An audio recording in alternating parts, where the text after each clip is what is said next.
Leo Sinclair sat in the courtroom, his heart racing like a runaway train.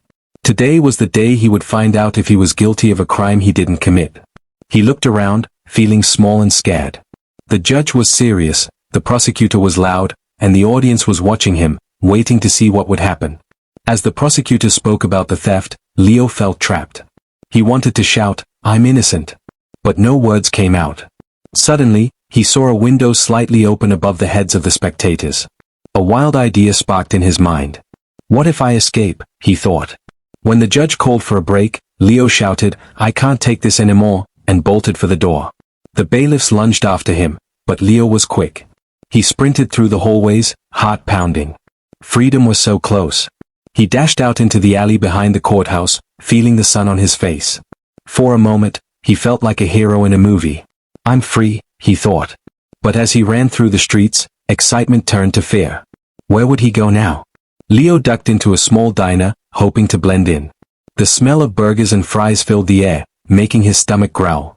But then he saw the news on TV, his face was on screen, and the words "wanted" flashed across. His heart sank. He couldn't hide forever.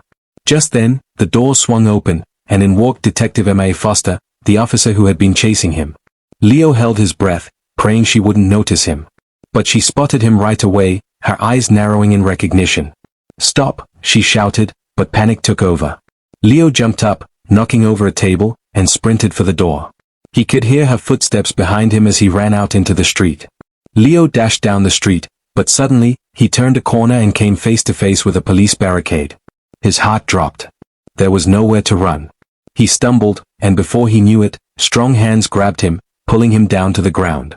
"Gotcha," Detective Foster said, her voice firm but not unkind. Leo felt the cold metal of the handcuffs around his wrists.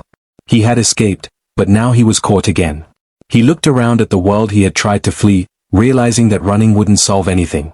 As they walked back, Leo thought about his choices.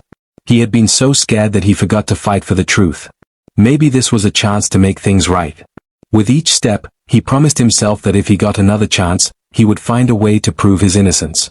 Sometimes running away from our problems doesn't help. True bravery is facing them and finding a way to make things better.